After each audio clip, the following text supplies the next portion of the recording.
इस कहानी की शुरुआत होती है साल 2075 में, जब पृथ्वी का तापमान 10 डिग्री बढ़ गया होता है। सभ्यता लगभग नष्ट हो चुकी है।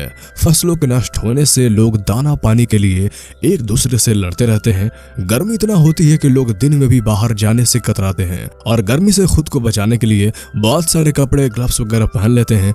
इसी हालत में मरीन नाम की औरत उसकी छोटी बहन म्योनी के साथ और अपने बॉयफ्रेंड फिलिप के साथ इस बंजर जमीन के बीच सफर कर रहे होते हैं। उनका पूरा बदन न्यूज़पेपर्स वगैरह से ढका हुआ है ताकि गर्मी उन्हें जला न दे।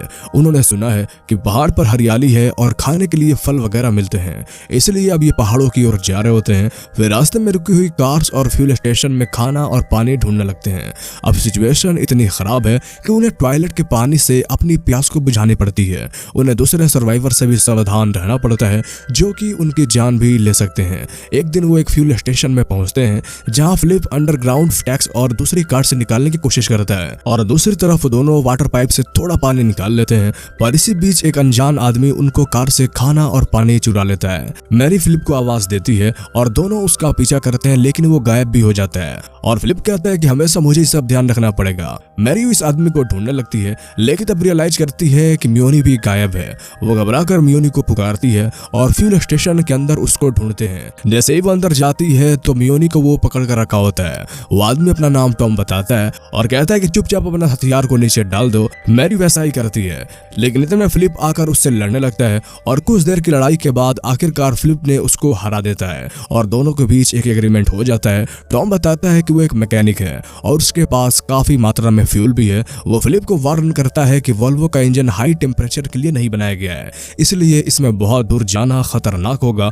वो इंजन को हाई टेम्परेचर में चलाने के काबिल बना सकता है, लेकिन बदले में उसको खाना और पानी चाहिए। कुछ देर सोचकर फिलिप को मानना ही पड़ता है। फिलिप उसको अपने साथ ले जाना चाहता है ताकि अगर इंजन में कोई प्रॉब्लम आए तो वो उसको ठीक कर पाए, लेकिन मैरी और लियोनी एक अजनबी के साथ अब सफर करना नहीं चाहती। फिलिप मैरी से कहता है कि एक से भले दो होते हैं, हाँ तुम दोनों फिक्र मत करो। अब आखिर ये सुनसान रास्ते से होकर वो आखिर पहाड़ों को देख लेते हैं। रास्ते में एक बड़ा मेटल स्ट्रक्चर उनका रास्ता ब्लॉक कर रहा होता है। दोनों आदमी उसको हटाने की कोशिश करते हैं, लेकिन वो हिलने का नाम ही नहीं लेता। फिर कार की मदद से वो उसको हटाकर आगे निकलते हैं। इसके बाद उन्हें एक पल की खुशी मिलती है और वो उसको सेलिब्रेट करने लगते हैं। तभी पहाड़ के नीचे हिस्से में कुछ दूर पर एक टूटी हुई कार दिखती है। फिलिप जाकर देखता है तो पता चलता है कि एक फ्रेंच कपल की है और उन्हें वहां पर थोड़ा खाना, पानी और फ्यूल भी मिलता है। फिर फिलिप वॉकी टॉकी पर मैरी को कनेक्ट करता है और उसे कुछ वाटर्स और तिल लाने को कहता है, लेकिन मैरी म्योनी को अकेला छोड़कर नहीं जाना चाहती और फिलिप को खुद आकर वो सारे सामान लेनी पड़ती है। म्योनी अपनी दीदी को कन्विंस करती है कि मैं कार के अंदर रह लूंगी, तुम जाकर वाटर्स दे आओ। वहां जाकर मैरी उस फ्रेंच कपल का परफ्यूम ट्राई करती है और तभी उन्हें लियोनी की चीख सुनाई देती है कि वो बड़ा मेटल स्ट्रक्चर दरअसल एक ट्रैप था। ये बड़ी मुश्किल से ऊपर चढ़ते हैं, पर तभी मैरी के पैर फिसल जाता है और वो नीचे गिर जाती है। तो वो खुद को अकेला पाकर बहुत घबरा जाती है। फिर होश संभाल कर वो आगे बढ़ती है और टॉम से मिलती है। और जब मैरी और फिलिप दोनों वहां पे पहुंचते हैं तो वहां पर एक सर्वाइवर्स का ग्रुप लियोनी को उठाकर ले जा चुका था। बदलते हुए इस दुनिया में मनुष्य दूसरे मनुष्यों का मांस खाने लगते हैं। पृथ्वी अब पृथ्वी नहीं रही है, ये एक नर्क बन गया है। तभी दोनों फिलिप के पास पहुंच जाते हैं। मैरी कहती है कि हमें लियोनी को बचाना होगा। उसके बाद फिलिप कहता है कि हमें पहाड़ की ओर जाना चाहिए। अब उसे ग्रुप के पीछे जाकर हम रिस्क नहीं ले सकते। यानी आर्गुमेंट के बीच दूर एक धुआं उठता हुआ दिखता है। अब बिना टाइम वेस्ट किए तीनों जगह पर पहुंच जाते हैं तो देखते हैं यहाँ पे सर्वाइवर्स का एक कैंप है जहाँ लियोनी और दूसरे होस्टेस को बांध कर रखा गया है। टॉम कहता है कि हम एक पेट्रोल बम फेंक कर उन्हें डाइवर्ट कर देंगे, फिर मेरी कार को चुरा लेगी। इस बीच मैं और फिलिप लियोनी को छुड़ा लेंगे। मेरी तुरंत जाकर चुपके से इंजन स्टार्ट करने की कोशिश करती है। तभी एक सर्वाइवर को शक होता है कि कुछ तो गड़बड़ है, तो वो चेक करने आता है और तभी अचानक टॉम पेट्रोल बम फेंक देता है। इससे बाहर जाते ही मौका पाकर मेरी कार स्टार्ट करती है और अपने साथियों का इंतजार करती है। पर फिलिप अलग ही प्लान बना रहा है, क्योंकि वो म्योनी की खातिर अपने लाइफ को खतरे में नहीं डालना चाहता। तो वो टॉम को छोड़कर खुद कार में बढ़ जाता है और मैरी को ड्राइव करने पर मजबूर करता है। मैरी भी ड्राइव करती है और टॉम और म्योनी के बारे में पूछती रहती है। पर फिलिप झूठ बोलता है कि मैंने म्योनी को छुड़ाने की कोशिश की थी पर सफल नहीं हो पाया, इसलिए मुझे उसके बिना ही लौटना पड़ा। सर्वाइवर्स के अटैक से उसके पैर पर चोट आई होती है। वो कहता है तुम अपनी बहन को भूल जाओ, पर म्योनी कहती है कि मैं अपनी बहन को बचाने के लिए कुछ भी कर सकती हूँ। जब दोनों एक जगह पर पहुंचते हैं तो मैरी को पता चलता है कि फिलिप म्योनी को बचाने की कोशिश भी नहीं की थी, इसलिए वो अकेले अपनी बहन को छुड़ाने निकल जाती है। फिर ढूंढते ढूंढते एक टनल में उसको लियोनी का बैग मिलता है, यानी उन लोगों ने लियोनी को यहीं आसपास कहीं रखा हुआ है तभी पीछे से फिलिप आकर उसे माफी मांगता है कि मैंने तुमसे झूठ बोला था, पर वो वादा करता है कि हम दोनों मिलकर मियोनी को और टॉम को ढूंढ लेंगे। लेकिन पैर पर चोट लगने से उसे पहले भी चला नहीं जाता। मैरी उसे रुकने को कहती है और जल्दी वापस लौटने का वादा करती है। अब जला देने वाले धूप में वो अकेली अपनी बहन मियोनी और टॉम की तलाश करती है। गर्मी से बचने के लिए वो एक पुराने चर्च में भी जाती है और वहीं जमीन पर सो जाती है। कुछ घंटे के बाद वहीं पे एलिजाबेथ नाम की एक बुजुर्ग उसको जगाती है। मैरी चौंक जाती है तो एलिजाबेथ उसको शांत करके पानी देती है। फिर दोनों बातें करने लगती हैं। मैरी उसे बताती है कि उसकी बहन को कुछ लोग उठा कर ले गए हैं और उसको बचाना वो चाहती है। एलिजाबेथ कहती है कि मैंने तो नॉब्स खाने वालों के बारे में सुना तक नहीं है, पर मैं तुम्हारे बात पर विश्वास करती हूँ और जरूर तुम्हारी मदद करूंगी, लेकिन उससे पहले तुम्हें मेरे फार्म में आकर आराम करना पड़ेगा। अब उसकी चिकनी चिकनी बातों में मैरी फंस जाती है, यहाँ तक कि वो एलिजाबेथ को फिलिप की लोकेशन भी दे देती है और कहती है कि उससे भी मदद की जरूरत है।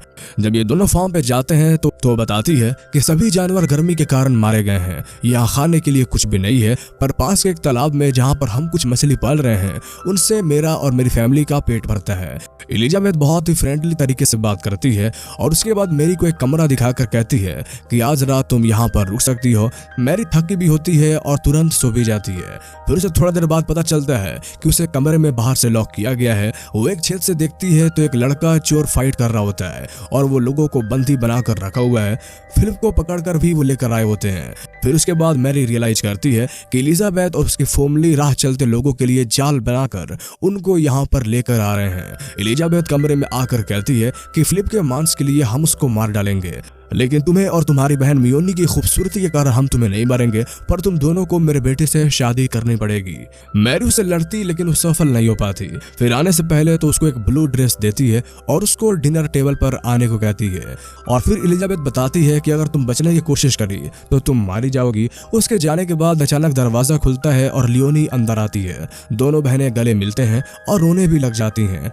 मैरी मियोमी से कहती है कि हम कुछ भी करके यहाँ से निकल जाएंगे, तुम टेंशन मत लो। दोनों अपने कपड़े को बांधकर एक रस्सी बनाती हैं। तभी कोई दरवाजे पर आता है और मियोनी से कहती है कि तुम सोने की यकीन करो। तभी एलिजाबेथ का बेटा मियोनी के घाव पर दवा लगाने आता है। जब वो लड़की के बहुत पास चला जाता है तो अचानक मैरी उसको किस कर देती है, क्योंकि इन दोनों ने कपड़ों की रस्सी खिड़की से बाहर छोड़ी हुई थी।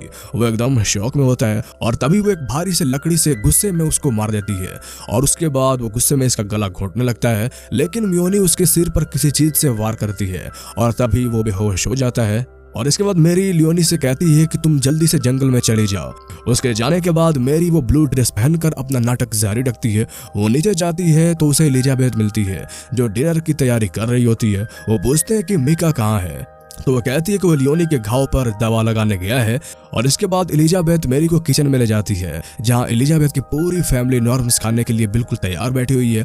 खाने से पहले वो कोई डरावना मंत्र पढ़ते हैं। मैरी के आगे भी एक प्लेट रखी जाती है। वो घबरा कर भागती है पर मीका उसे पकड़ लेता है, जिसे होश आ गया होता है। वो मैरी को दरवाजे पर रोक देता है और उसके बाद उसको मार कर बंद कर रखा होता है। और उसके बाद वो फिलिप को मार डालते हैं और उसके मांस को खाने के लिए तैयार करते हैं।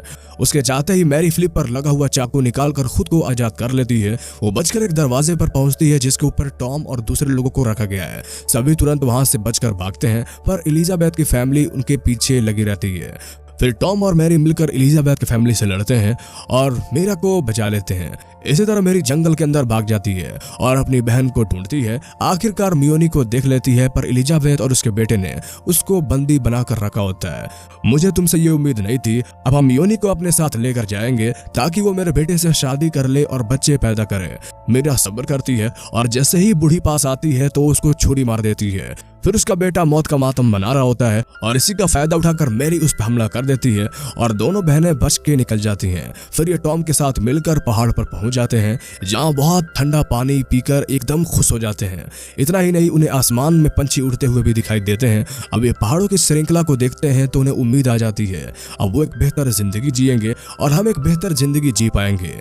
और नीचे घाटी में उनको लंबी चौड़ी बंजर जमीन के अलावा कुछ भी नहीं दिखता। और इसी के साथ ये कहानी यहीं पर खत्म हो जाती है। तो कैसी लगी आपको ये कहानी हमें कमेंट करके जरूर बताएं।